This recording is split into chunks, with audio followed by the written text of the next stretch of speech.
Hey there, and welcome back. If you're staring down what feels like just mountains of English vocabulary for your postgraduate exam, well, you're definitely in the right place. Absolutely. It can feel overwhelming, can it? Totally. Hit that like button if you've ever felt that way.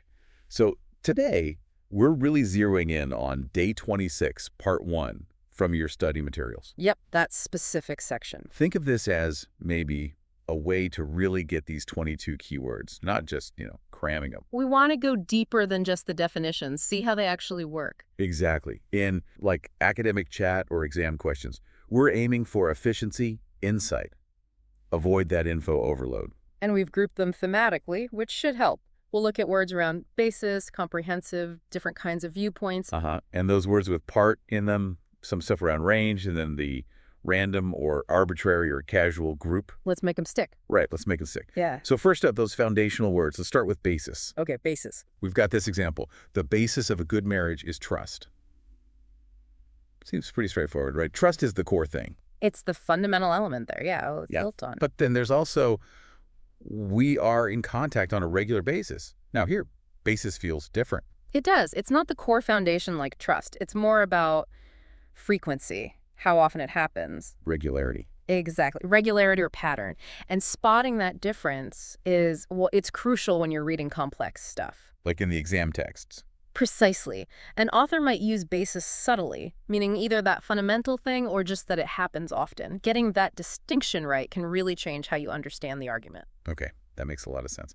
So context is key. Always. All right, next, background. The example sentence is, the job would suit someone with a business background. So, experience, education, and business. Clear enough. Yeah. But then we hit this real exam question, which is interesting.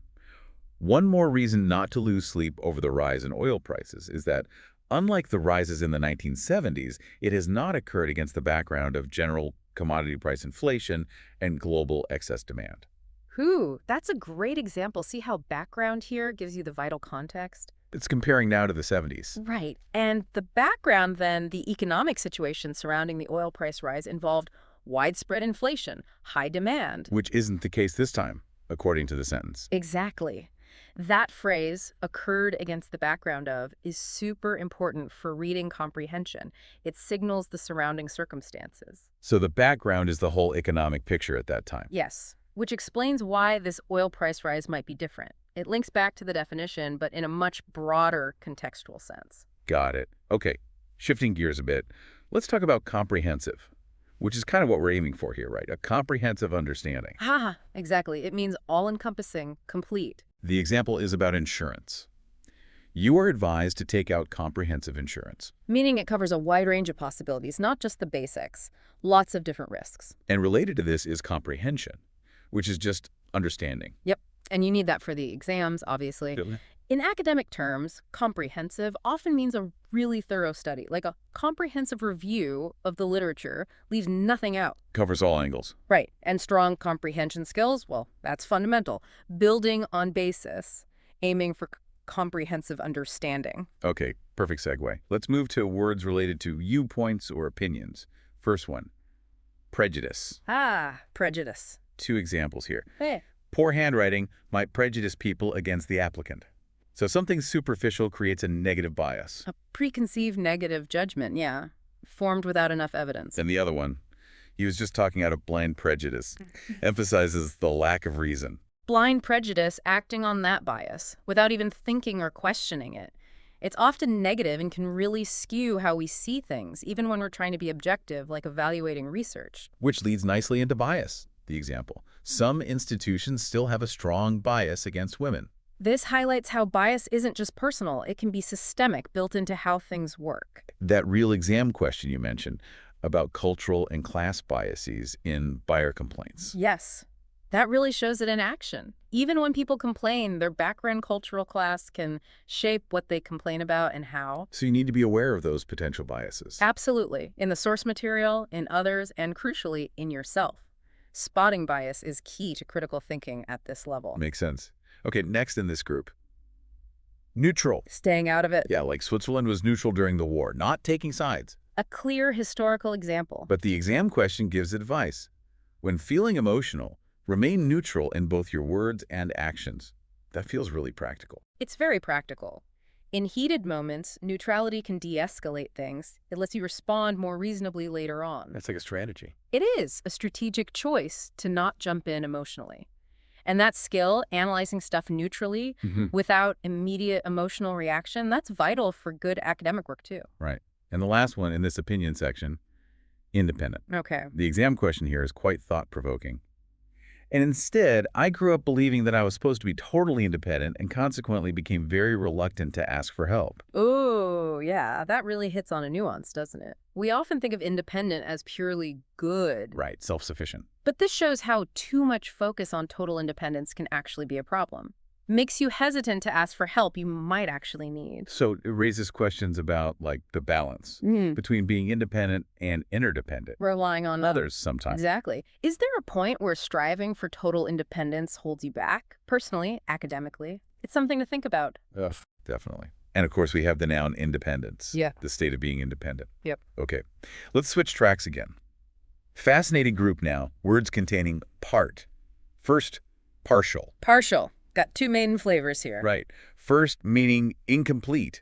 Like, the resulting assessment is necessarily partial and subjective, acknowledging it can't cover everything or be totally objective. Assessments often have limitations, yeah? But partial also means biased, favoring one side. Like taking sides. Which connects to its opposite, impartial, meaning fair, unbiased. The goal in many situations. Like the example, broadcasters have a duty to be impartial in their election coverage, striving for fairness. And telling the difference between partial meaning incomplete and partial meaning biased. Yeah. That really depends on the context, doesn't it? Yeah, read carefully. You do. And impartiality, well, that's a core principle in journalism, law, research. Makes sense. Okay, then apart, separated by distance or time. Pretty straightforward. Their birthdays are only 3 days apart. Time separation, or she keeps herself apart from other people. Social or physical distance. Simple enough. Next, particle. A tiny piece. Microscopic, often. The example. These very particles can penetrate deep into the lungs. Kind of highlights the impact of tiny things. Exactly. Small size, potentially big consequences, like with air pollution. Yeah. Then partner. Could be a collaborator, business associate, spouse. Someone you share something with, basically. An activity, a business, a life. Example. My partner is kind as well as hospitable. And the related word, partnership. The relationship itself. Marriage should be an equal partnership. Stresses the sharing, the equality. Mutual involvement, shared goals. Applies to academic projects, too, sometimes. True. Okay, depart means to leave. To go away from. The real exam question about Liam McGee leaving Bank of America notes his explanation was surprisingly straight up. Yeah, that's interesting. Usually departures like that can involve, careful wording. Sometimes, yeah. So straight up suggests unusual directness, and the noun is just departure, the act of leaving. Got it. Then impart, to communicate or give something, like knowledge or ideas. To pass something on. She did not impart these dangerous ideas to her children. Focus is on the transfer of information. Like a teacher imparts knowledge. Right. And then two very common ones. Department, a section or division. Like in a university or a company? He works in the physical education department. Simple. And apartment. Where people live. A set of rooms, again, a part of a larger building. I moved into a lovely little studio apartment. Very relatable. See how they all connect back to part. You do, yeah. Once you see the root, it helps tie them together. Okay, next theme.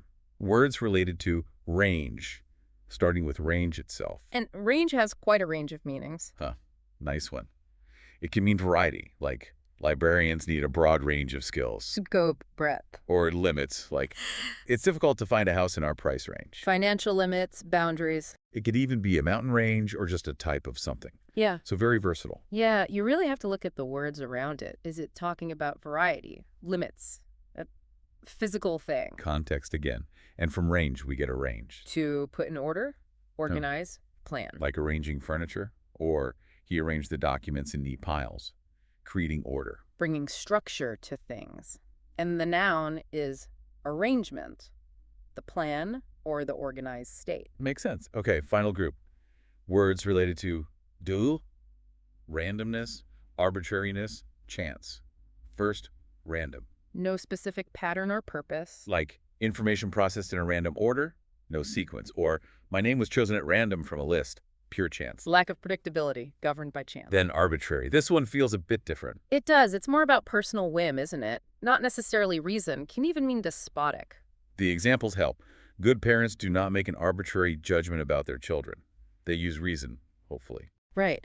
And the choice of players for the team seemed completely arbitrary, meaning like no clear criteria were used, just seemed like a personal pick. So it often feels a bit unfair or unjustified. Often, yeah. It carries that negative feeling, a decision lacking a logical basis. Okay, then casual.